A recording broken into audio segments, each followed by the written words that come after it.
नारद महाराज की जय। परम पूजनीय वैकुंठवासी महाराज की जय। जय जय रघुवीर समर्थ।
Yeah.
काव्याची स्फूर्ती होती.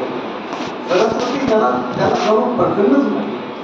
आणि साकारमध्ये असताना ते आणखी निरनिळ्या चालीची अभंग गाणी असे रचायला लागले आणि म्हणायला लागले. गोड आवाज होता आणि सगळ्यांना ते आवडायला लागले. सगळ्यांना वाटायला लागले मैपती वाद परत जन्माला आलं की काय, इतकं त्या गाण्याचा प्रभाव होता. आधुनिक महिपती म्हणून संत कवी दास म्हणू जगती विख्यात भावे कीर्तन करणे जनसंगे तोषवी सीता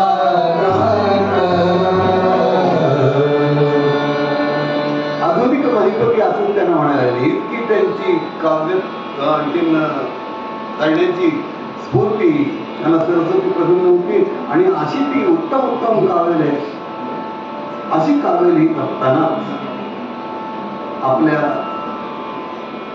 मूळ अभंगामध्ये त्यांनी ठरवलेलं आपण पद घेतलेलं ते म्हणतात साधू संतांच्या विषयी ते बोलतात. आधी साधू म्हणावं म्हणायचं. साधू संत हे वैराग्याचे वगैरे वगैरे म्हटलं त्यांनी, वैराग्याची मूर्ती म्हणतं डोंगर. साधू म्हणजे काय? ज्यांनी 6 धुतलेले आहेत ना त्याला साधू म्हणतात. काम क्रोध लोभ मोद मत्सर हे जे 6 शत्रू आहेत, षड्रिपू याला म्हणतात, त्याच्यावर ज्यांनी ताबा मिळवलाय. धुवून टाकलं म्हणजे फेकून दिलं नाही, ते पाहिजेच या जीवनामध्ये, ते सगळे पाहिजेच. परंतु ते मर्यादित स्वरूपातच ते ठेवले पाहिजे किंवा त्यांच्यावर माणसाने स्वार व्हायला पाहिजे. आणि षड्रिपूने माणसाला जिंकता कामा नाही. आणि अशा प्रकारचा जो साधू असतो तो कसा असतो? काय जो बोलतो ना त्याच्या मनात जे असतं विचार तेच तो बोलतो आणि जे बोलतो तेच आचरणात आणतो. या तिन्ही गोष्टीमध्ये कधीच फरक नसतो. त्याच्या विचारामध्ये जे आहे तेच त्याच्या बोलण्यामध्ये येतं आणि त्याच्या बोलण्यामध्ये जे आहे तेच वागण्यामध्ये येतं. काय यथा चित्तं तथा वाचो यथा वाचस्तथा क्रिया चित्ते वाचि क्रियाणां च साधूनां एकरूपता. चित्ते वाचि क्रियाणां च साधूनां एकरूपता. अशा प्रकारची संपूर्णपणे एकरूपता असते तेव्हा त्याला साधू म्हणतात. तेव्हा साधू किंवा संत हे संत कसे असतात? संत आधी संत काय आहे? आचार्यांनी तर 3 गोष्टी, आद्य शंकराचार्यांनी 3 गोष्टी दुर्लभ सांगितलेल्या. ते म्हणाले दुर्लभं त्रयमेवैत देवानुग्रह हेतुकं मनुष्यत्वं मोक्षत्वं महापुरुष संश्रयः. 3 गोष्टी अत्यंत महत्त्वाचे दुर्लभ आहेत. तर पहिली गोष्ट म्हणजे मनुष्य देह प्राप्त होणं. आपल्याला सगळ्यांना मिळाला आहे म्हणजे आपण भाग्यवान आहोत. दुसरी गोष्ट मुमुक्षुत्व. मुमुक्षुत्व म्हणजे या दुःखरूपी संसारामधून मी कधी निवृत्त होईल आणि त्या मोक्षपदापर्यंत केव्हाच येईल, त्या परमात्म्याशी त्या परतत्वाशी एकरूप केव्हा होईल, तद्रूप केव्हा होईल आणि त्याच्यापाशी असलेला तो स्वानंद, जो आनंद आहे तो कधीच संपणार नाही. अशा शाश्वत आनंदाची प्राप्ती मला कधी मिळेल अशी तीव्र इच्छा म्हणजे मुमुक्षुत्व. तर हे मुमुक्षुत्व प्राप्त होणं ही अतिशय दुर्लभ गोष्ट दुसरी सांगितली आचार्यांनी. तिसरी गोष्ट ते सांगतात महापुरुष संश्रय. महापुरुष म्हणजे महाजन नावाचे नाही, महाजन्माचे मोठे माणसं जे खरोखरीच इथे जन्माला आले असतात ना ते लोकांसाठीच जन्मले असतात. तुकाराम महाराज म्हटलं नाही का, आम्ही वैकुंठीचे वासी आलो याच कारणासी बोलले जे ऋषी साच भावे वर्ताया. वर्ताया सांगाया नाही, नुसत्या गप्पा मारायच्या नाही, वागून दाखवायचं. जसं बोलणं तसंच वागणं असं ते संतांचं लक्षण असतं. तर असे संत हे 3 गोष्टी दुर्लभ असल्यामुळं लवकर मिळत नाही. परंतु अशा प्रकारचे संत मिळण्यासाठी ज्याचा संपूर्ण हेतू, ज्याचं संपूर्ण नामस्मरण, ज्याचं संपूर्ण आत्ममन त्या पंढरनाथाच्या पायाशीच रमून राहिलेलं असतं. या संसारामध्ये चालत असताना सुद्धा ज्यांनी सतत त्या चरणांचं अनुसंधान ठेवलेलं असतं त्याला तर साधू म्हणायचं. परंतु असा जो असतो त्या संतांचा अनुठेवणारा त्याला पांडुरंग सुद्धा पाठीशी असतो. दादोबा महाराज म्हणतात एका वचनामध्ये, संत चरणे ज्याचा हेत त्याचा संत चरणी ज्याचा हेत, संतांच्या चरणामध्येच ज्याचं संपूर्णपणे मन स्थिरावलेलं असते. मन स्थिरवणं फार अवघड आहे, चंचल आहे ना मन, अतिशय चंचल आहे. चरणामध्ये चंचल नाही मला कृष्ण प्रमादी म्हणाले ना गीतेमध्ये. किंवा मन हे चंचल भारी राहीना हरिपरासी आसक्त ते विषयावरती वेचून कधी ते न होणे निर्मुक्त. अशा प्रकारचं अतिशय चंचल असलेलं मन स्थिर होणं म्हणजेच आनंद मिळतो. कोणत्याही विषयामध्ये मन स्थिर होतं ना तोपर्यंत त्याला आनंद मिळतो. त्यांनी ती स्थिरता संपली की तो आनंद संपतो. मग ही कायमची स्थिरता कुठून मिळेल? ही कायमची स्थिरता फक्त पंढरीनाथाच्या पायाशीच, म्हणजे कुठल्याही भगवंताच्या पायाशी. कोणाची जी जगदंबा असेल, कोणाची दैवत वगैरे, त्या आपल्या दैवताच्या चरणाशी त्याचं नतमस्तक होऊन सतत त्याच अनुसंधान तो प्रपंचाला असतो. सगळी कामं करतो, काही करत नाही असं नाही, पण सगळं करत असताना सुद्धा याचं आणखी सतत अनुसंधान त्या चरणाशी असतं. त्यालाच संत म्हणतात. काय दळिता कांडिता वाहता कावडी चिंतनात गोडी विठ्ठलाच्या. तेव्हा अशा प्रकारचं सतत त्याच चिंतनाचं, त्या संतांच्याच पायाचं जो चिंतन करतो तोच खरा संत, आणि तोच या मार्गातून पुढे जाऊ शकतो. त्याची प्रगती होऊ शकते आणि खरोखरीच त्याला आनंदाचे डोही आनंद तरंग आनंदाची अंग आनंदाचे हा ही जी आणखी अनुभूती आहे ती अनुभूती त्यालाच फक्त मिळू शकते. पण असे संत त्या संतांच्या चरणाच्या धुळीची सुद्धा किंमत सांगताना तुकाराम महाराज एका अभंगामध्ये म्हणाले,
बीज जळून जाय.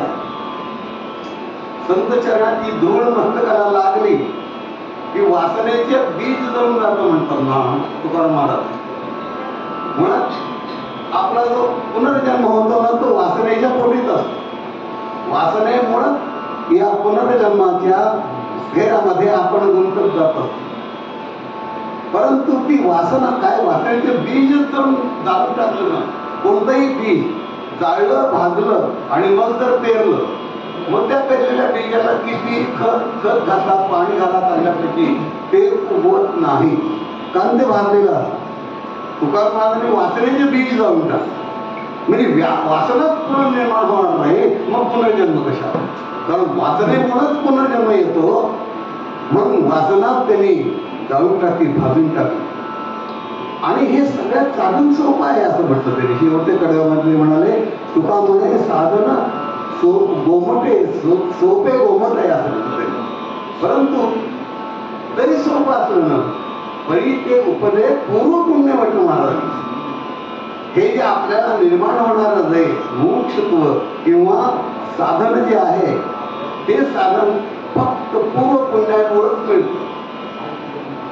नामदेव महाराज म्हणाले ना, जन्मोजन्मी आम्ही बहुपुण्य केले मग या विठ्ठले कृपा केली. मुळीच नाही. आम्ही जन्मोजन्मी पूर्व पुण्य केले बरं का. तुम्हाला सांगतो, गंमत करून सांगतो, ऐकलेलं आहे तेच सांगतो. रुक्मिणी मातेने जेव्हा प्रेमपत्र लिहिलं ना, ते प्रेमपत्र भगवान श्रीकृष्णाला द्यायला कोण गेलं होतं?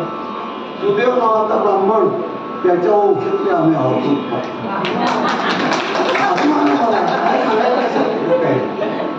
तेव्हा असं त्या पूर्वपुण्यशिवाय होतच नाही. म्हणजे बुद्धीच होत नाही. पूर्वपुण्य जर नसला ना तर देव आहे हेच म्हणून विसरून जातो. कुठला देव बघितला नाही, आम्ही बघितलं नाही. तू हवा बघितलंच का कधी? श्वास घेतो कोणामुळे घेतो? कोण घेतो? कोण करून देतो? कशा उद्या श्वास पटकन बनवतील कोणी सांगता येत नाही. हा काय ते हे म्हटलं ना, डोळ्याने बघतो ध्वनी परचतो, कानी पदी चालतो, जिव्हेने रस चाकतो, मधुरही वाचे आम्ही बोलतो, हाताने बहुसार काम करतो, विश्रांती घ्यावया, घेतो झोप सुखे फिरून उठतो, ही ईश्वराची दया.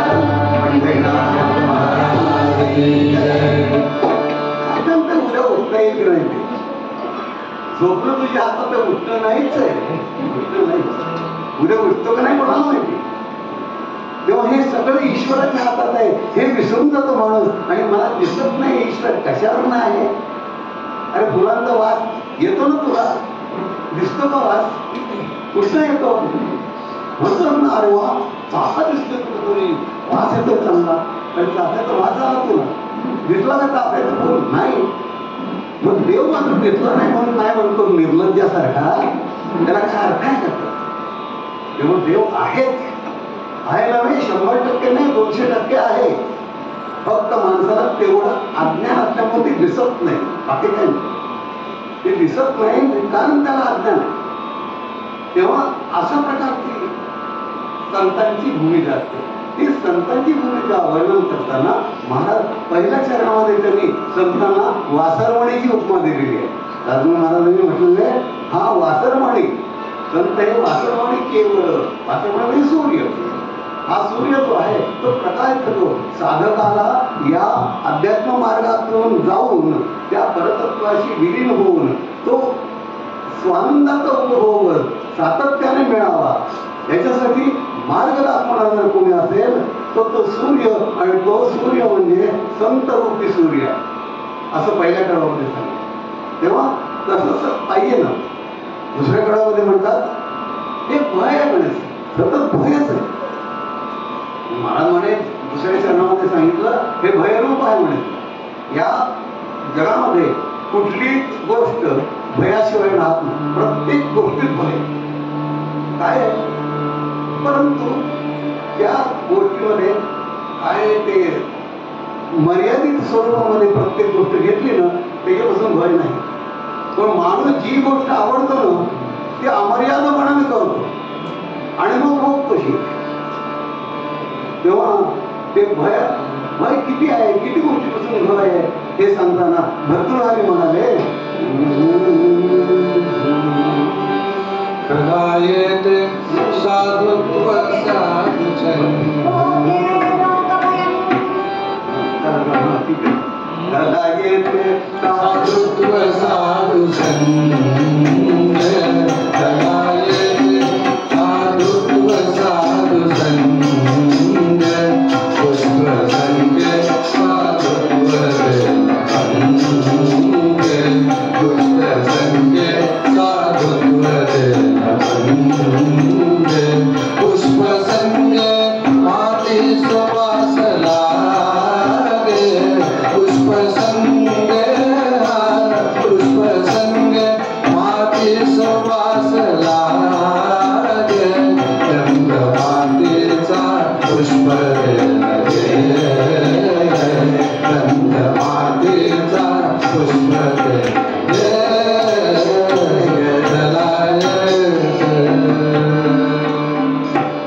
संतांच्या संगतीत का जावं. महाराज म्हणे खला येते साधुत्व संत संगे. संत संघात गेल्यानंतर खरं माणसाला, दुष्ट माणसाला सुद्धा साधुत्व येतं. परंतु साधू माणूस खलनायकाच्या खरं पुरुषाच्या संगतीत आला तरी त्याचं संतत्व बिघडत नाही. जसं त्याने उदाहरण दिलेलं आहे, सुगंधित फुलं झाडावरून खाली पडली तर त्या फुलांचा वास मातीला लागतो, परंतु फुलाला मातीचा वास कधीच लागत नाही. तेव्हा संत अबाधित असतात. त्यांच्याजवळ गेल्यानंतर फक्त आपल्यालाच संतत्व प्राप्त होतं, त्यांच्या संतत्वामध्ये काहीही फरक होत नाही. तेव्हा अशा प्रकारचं संत असतात आणि म्हणून त्या संतांच्याकडेच जावं. दुसऱ्या चरणामध्ये महाराज म्हणाले, भय आहे प्रत्येक गोष्टीपासून. राजा भर्तृहरीने सांगितलं कशा कशापासून भय आहे आम्हाला. ते म्हणाले, भोगे रोग भयं कुले च्युति भयं, वित्ते नृपालात् भयं, माने दैन्य भयं, बले भयं, रूपे जराया भयं, शास्त्रे वाद भयं, गुणे खल भयं, काये कृतान्तात् भयं, सर्वे वस्तु भयान्वितं भुवि नृणां, वैराग्यमेव भयम्. सगळ्या गोष्टीपासून भय. भर्तृहरी म्हणाले, भोगे रोग भयं. कोणताही उपभोग घेताना तो मर्यादित स्वरूपात घेतला तरच तो बरा पडतो. त्याची मर्यादा ओलांडली की तो बाधकच होतो. डायबेटीस आहे आणि 15 वाट्या भरून आंब्याचा रस आवडतो म्हणून पीत राहिलं तर त्या 15 आंब्याच्या रसाच्या किमतीची कितीतरी पट, 15,000 कदाचित 15 लाख सुद्धा डॉक्टरला द्यावे लागतील. कशाला ते करायचं. भय मर्यादित जी घेतली नाही गोष्ट ना ती सर्वत्र वर्ग येईल असं संस्कृत वचन आहे. तेव्हा ते सगळं मर्यादित ठेवलं ना तर बाधक होत नाही, आनंद होतो त्यापासून. भोगे रोग भयं कुले च्युति भयं. चांगल्या कुलामध्ये जन्म आला ना तर त्या कुलाची इज्जत, त्या कुलाची इबड, त्या कुलाचा मान राखणं ही जबाबदारी त्या पुरुषावर येतात. म्हणून त्यांनी कुठेही वरून रस्त्यामध्ये भेळ खात बसणं बरं नाही. त्या कुलाची इज्जत जाते, इबडत जाते. ते तसं करता कामा नये. त्यांनी त्या डिग्निटीनेच वागलं पाहिजे. म्हणजे कुले च्युति भयं, वित्ते नृपालात् भयं. धनाला म्हणजे पैशाला राजाचं भय असतं. राजाचं भय म्हणजे काय, अगदी व्यवस्थित प्रामाणिकपणाने जरी पैसा मिळवला तरी ठराविक मर्यादेच्या बाहेर तो इन्कम टॅक्स इतका द्यावा लागतो की नको बाबा इतकं पैसे मिळवणं असं त्याला काय अर्थ नाही. आणि तो पैसा मी मिळवणार पण तेवढ्याच्या खाऊन अडकला मिळाला ना तर मग काय ईडी आहेत कायमचं. बाप पण तुरुंगात, मुलगा पण तुरुंगात, नातं पण सगळं तुरुंगात. काय उपयोग आहे त्या पैशाचा, कशाला करायचं. वित्ते नृपालात् भयं. माने दैन्य भयं. मान राखायचा असेल तर दैन्य होतो, पैसे मिळत नाही. एक मान मिळतो किंवा धन मिळतो. मानधन पाहिजे असेल ना तर फक्त मानच मिळतो, धन मिळत नाही मागितल्याशिवाय. असा अनुभव माझा. तेव्हा धनाच्या मागे आता पाहिजे थोडंसं धन, नाही असं नाही, पण किती पाहिजे, कुठेतरी थांबा ना. वन रूम किचन आहे, आता मला 2 रूम किचन, 2 रूम किचन आहे, मला आता 3 रूम किचन, आम्हाला 2 पोर आहेत, तसं काय करणार नाही. मग नंतर नाही मध्यम काय आहे, बाहेर पाहिजे, बंगला पाहिजे, मग बंगला बांधला, मग बंगला बांधला की लांब असते ना, मग गाड्या पाहिजे, मग गाडी पाहिजे, मग मला एकट्याला कसं बायकोच पाहिजे, मुलाला पाहिजे, दुसऱ्या मुलाला पाहिजे, 3 गाड्या. तो मुलगा म्हणजे काय बाबा कसली गाडी घेतली, चांगली गाडी ना काही BMW वगैरे, काय मला नाव माहिती नाही, परंतु असं BMW वगैरे असं काहीतरी ऐकलंय, लक्षात नाही मला. तसली घ्या बाबा गाडी, कशा घ्या, ते थांबलं कुठेतरी. ते सगळं ते दुःखावहत असतं. धन मिळवणी कोटी सगळे न गेले लंबोटी, तुकाराम महाराज म्हणून गेले. तेव्हा मिळवावं किती, याला काहीतरी लिमिट पाहिजे. तेव्हा ते लिमिट ज्याच्या कशी आहे तोच सुखी होतो आणि तोच सुखी होतो. तेव्हा विद्ये दुपारा भयम माने दैन्य भयम, दैन्य परवडलं, या नुसता मान मिळावा ठीक आहे ना, जेवढं मिळालं तेवढं मिळालं. भले रिपू भयम, बळ वाढवलं अंगामध्ये, खूप दूध तूप खाऊन, पूर्वी वेळी दूध तूपच खात, आणखी काय काय असतं मिळालं खायला, कॅप्सूल वगैरे असं डबे घेतले, तेव्हा त्या सगळ्या खायच्या आणि मग तालमीत नाही, आता काय जिम मध्ये जायचं आणि मग जिम मध्ये जायचं आणि त्याला किती द्यायचे, दरमहा 2,000 रुपये 4,000 रुपये. आता तेव्हा इतकं करून तरी खूप मेहनत घेतली आणि तरी सुद्धा परदेशचा एखादा मल्ल आपल्याशी कुस्ती खेळायला आला आणि त्यांनी जर आपल्याला चितपट केलं तर आपले लोक आपल्याला दगड मारायला कमी काढणार नाही, ही रीती असते. अरे दैन्य भयम भले भयम रूपे जराया भयम, हे रूप जरी खूप चांगलं असलं ना तरी म्हातारपणात भय असतं. काय म्हातारपण येतच चुकलंच नाही, यातच ती अशा प्रकारे जी आहे येतच एका पाठोपाठी. जरा मरण यातून सुटला कोण प्राणी यात, गरिमा म्हणून गेले. तेव्हा ते ज्या म्हातारपण येतच असतं त्या म्हातारपणाची भीती सौंदर्याला असते. सौंदर्य टिकत नाही हो, कितीही ते सौंदर्य काय म्हणतात सुवर्णलेप एकावर एक 10 नाही ठरवलेले तरी त्या चेहऱ्याला सुरकुती पडल्याशिवाय राहत नाही, हे नक्की. मग ते म्हणतात बाई तुम्ही आता मावशीची भूमिका करता का, हिरोईन नाही नाही तो मैं चली आगे तुम्हाला पीछे, मैं चली ऊपर तुम्हाला नीचे, हेच चाललेलं म्हणजे येते खाली ती आपोआप. बाई तुम्ही आता मावशीची करा ना, थोड्या दिवशी मावशीचं पण आणखी ते भरते झालेलं असतं सगळं, तू सांगलं तरी काय उपयोग आहे. म्हणतात तुम्ही आता आजीची भूमिका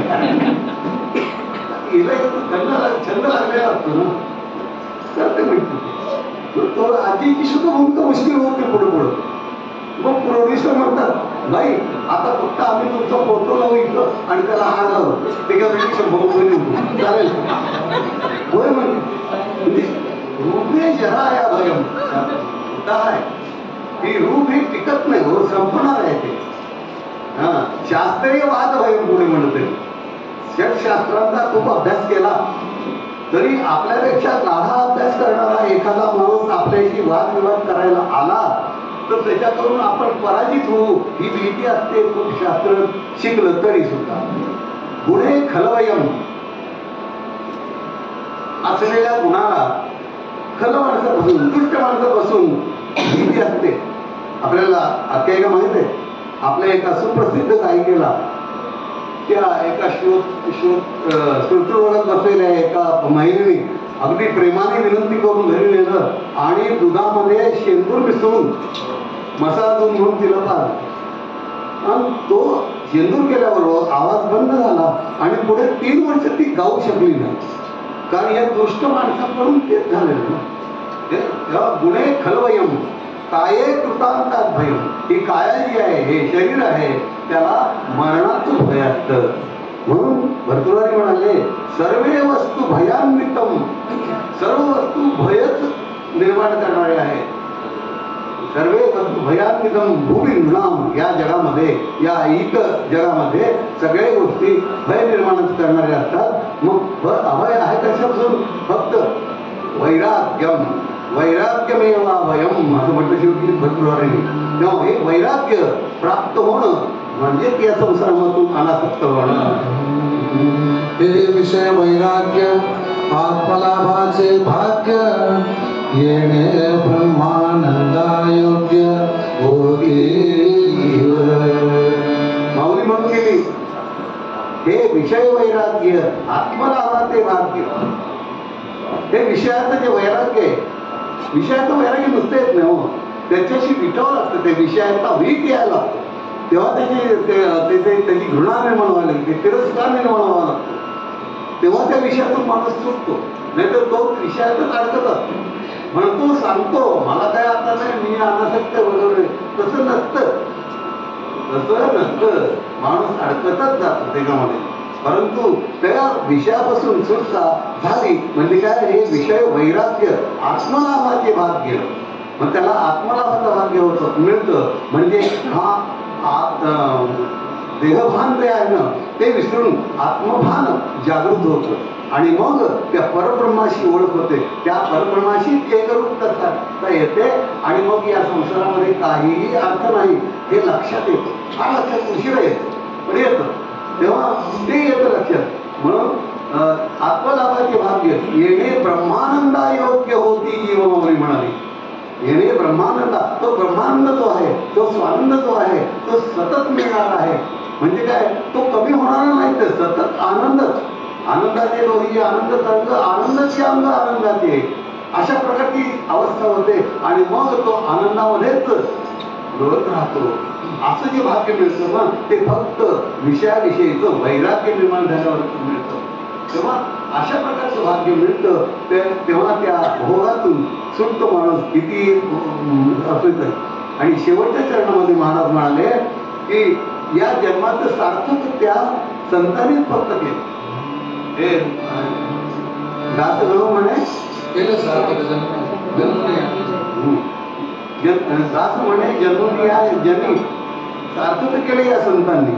संतांनीच फक्त सार्थक केलं आपल्या जन्मात. आणि सार्थक करायचं पटलंच नाही हो. ते आले त्याच्यासाठी, त्याला काही करायचंच नाही, काही मिळवायचंच नाही. या जगाला उद्धार करण्यासाठी ते फक्त आलेले आहेत, बाकी काहीच नाही. त्यांचं काम काहीच नाही आहे. तेव्हा तेवढं करणार, जेवढं शक्य आहे तेवढं लोकांना सुधारणा करायची. आणि परत परत आपल्या आपल्या आम्ही जातो आमच्या गावा म्हणून सांगून ते जातात म्हणून त्याला काहीच कर्तव्य नसते. तेव्हा अशा प्रकारची संतांची भूमिका आहे. ती नंतर ही जे मिळालं जे सार्थक आहे ते सार्थक हे मना तू का करून घेत नाहीये असं भक्त सुद्धा आपल्या मनाला विचारतोय. काय म्हणतो तो? नरजन्माया काय मनाचे सुखकारा धन यामध्ये गुंतून सुखकारा यामध्ये गुंतून आठविले